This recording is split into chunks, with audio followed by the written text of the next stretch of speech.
में बांध टूटने के बाद भी किस तरह के जो हालात हैं वो अभी भी बने हुए हैं।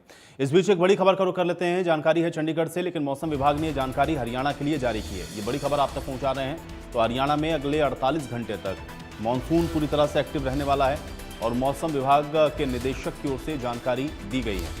तो मानसून एक्टिव रहेगा। इंडिया न्यूज़ के साथ खास बातचीत में सुरेंद्र पॉल की ओर से ये बयान दिया गया, जानकारी दी गई।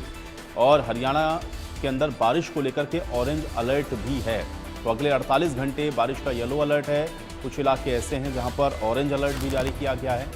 तो ये मानसून पूरी तरह से कुल मिलाकर आप कह सकते हैं कि अगले 48 घंटे एक्टिव रहेगा। उत्तर भारत में लगातार हो रही मूसलाधार बारिश की वजह से बाढ़ की तरह हालात बने हुए हैं। चाहे पंजाब की बात करें, हरियाणा की बात करें, चंडीगढ़ में भी लगातार सुखना लेक के जो फ्लड गेट्स हैं वो खोलने पड़ रहे हैं लगातार, क्योंकि जो वाटर है वो डेंजर लेवल तक पहुंच रहा है। इस वक्त हमारे साथ मौसम विभाग के डायरेक्टर सुरेंद्र पॉल साहब मौजूद हैं, उनसे बातचीत करते हैं। सर, क्या अभी फिलहाल स्टेटस है हरियाणा, पंजाब और चंडीगढ़ का? आने वाले कितने दिनों तक बारिश से जो राहत है वो मिलने वाली है या नहीं मिलने वाली है? देखिए, बारिश तो हम सबको पता है कि एक्सेस हो रही है पंजाब हरियाणा में। लगभग पंजाब तो 50% के पास एक्सेस आ गया है और हरियाणा 38 के आसपास। 48 आवर तो अभी ये सिचुएशन बनी रहेगी जिस तरह की बारिशें। रेड अलर्ट हमने पंजाब में 9 जिलों में रखा हुआ है आज, और हरियाणा में ऑरेंज अलर्ट हमने लगभग सभी जिलों में रखा है। लेकिन कल से जो है ये लग रहा है कि पंजाब में कुछ कमी आएगी बारिशों में, और दोपहर बाद या आफ्टरनून में Haryana will continue like that. उसके बाद फिर 4 तारीख के बाद फिर जो है ओवरऑल कमी आ जाएगी रेनफॉल एक्टिविटी में। तो अब जो है ये लग रहा है कि अगले 48 आवर बाद जो है मानसून में भी कमी आएगी, और जो कैचमेंट्स में बारिशें हो रही हैं जो हमें यहाँ पे पंजाब हरियाणा में एक्टिविटी बढ़ा रही हैं, वहाँ भी मुझे लग रहा है कि ओवरऑल कमी आएगी। सर, ये जो एक्सेस बारिश जो हो रही है ये लगातार, क्योंकि जो पहाड़ी इलाकों में जो बारिश बहुत ज़्यादा हो रही है उस वजह से भी जो पानी है वो लगातार पंजाब, हरियाणा और नीचे बाकी के जो मैदानी इलाके हैं वहाँ तक पहुँच रहा है।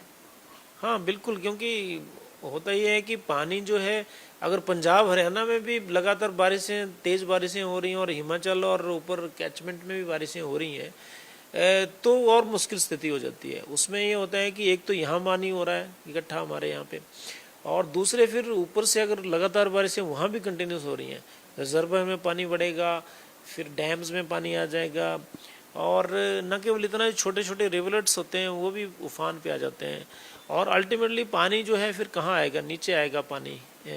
तो नीचे आता है तो ऑलरेडी यहाँ पे हमारी कितनी समस्याएं, बारिशें हो रही हैं, तो ये और सिचुएशन को जो है एक तरह से मुश्किल कर देता है। लेकिन 48 आवर बाद कमी आएगी। जो हमारा असेसमेंट है अभी तक का, उसके मुताबिक जो है 48 आवर बाद ओवरऑल, मैं ये नहीं कहता कि हिमाचल में कुछ ऊपर कैचमेंट में कुछ लग सकता है समय, लेकिन हमारे यहाँ कल से पंजाब में कमी आनी शुरू हो जाएगी, और परसों से फिर जो है और कम होगी बारिश।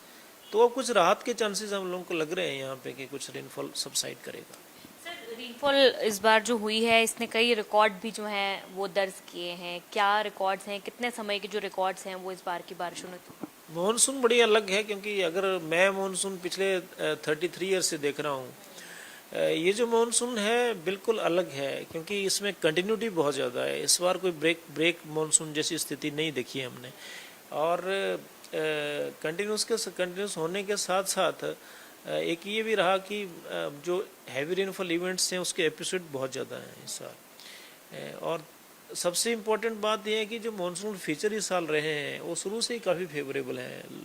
जैसे पैसिफिक सी काफ़ी हमारे फेवर, जो कि अल्टीमेटली मानसून को प्रभावित करता है, काफ़ी अच्छी स्थिति में है। इंडियन ओशन की स्थिति काफ़ी बेहतर है, और जो आपका जो ओवरऑल क्रॉस इक्वेटोरियल फ्लो होता है, जो मानसून का बेसिकली आप कह लीजिए कि रिदम है मानसून का, वो बहुत अच्छा रहा इस साल।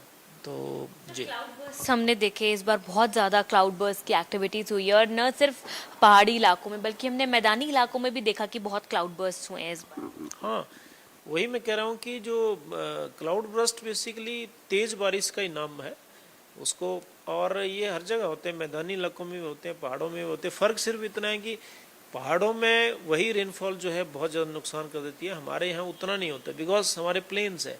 तो वहाँ पे पहाड़ जो है वो हिल जाते हैं, फिर वो डेब्री और फ्लैश फ्लड की फॉर्म में आते हैं। तो ऑब्वियसली इस साल हमने काफ़ी देखे हैं और यहाँ भी देखा है चंडीगढ़ में कि रेनफॉल रेट ज़्यादा है। एक आखिरी सवाल सर, क्या विभाग की ओर से एडवाइजरीज जो हैं, क्योंकि इतनी ज़्यादा बरसात हो रही है, बारिश हो रही है, क्या एडवाइजरीज वेदर डिपार्टमेंट ने जारी की? हमारे यहाँ से तो क्या क्या इम्पैक्ट जो हो सकते हैं इस तरह की हालात के, वो बड़ा रेगुलर जा रहा है। और जो हमारे नाउकास्ट अलर्ट्स हैं वो बड़े रेगुलर्स हैं। जितने भी हमारे चैनल्स हैं हमारी तरफ से, चाहे वो टेलीविज़न के ज़रिए आप लोगों के ज़रिए है, या चाहे फिर हमारा सोशल मीडिया है, फेसबुक जो है एक्स पे या व्हाटएवर, सब पे हमारा बड़ा रेगुलर हमारा इसका डिसेमिनेशन हो रहा है। और एक और बढ़िया एक सचेत ऐप है जो सरकारों के पास होता है, वहाँ भी इसको पोस्ट कर देते हैं, वो फर्दर आगे भेजते हैं इसको। जी, बहुत शुक्रिया बातचीत करने के लिए। तो मौसम विभाग के निदेशक बातचीत कर रहे थे, उन्होंने बताया कि अगले 48 घंटों तक लगभग मौसम जो है वो ऐसे ही रहने वाला है। उसके बाद थोड़ी गिरावट जो है वो मानसून है थोड़ा सा पीछे हटेगा, लेकिन उसके बाद 8-9 तारीख के आसपास एक बार फिर से जो मानसून है वो एक्टिव होता हुआ नजर आ रहा है और एक बार फिर से बरसात जो है वो कुछ इस तरह ही रहेगी। कैमरा पर्सन जतन के साथ साक्षी शर्मा, इंडिया न्यूज हरियाणा, चंडीगढ़। और चलिए अब सीधे रुख कर लेते हैं सिरसा का। मेरे साथ मेरे सहयोगी विजय यहाँ से जुड़े हुए हैं।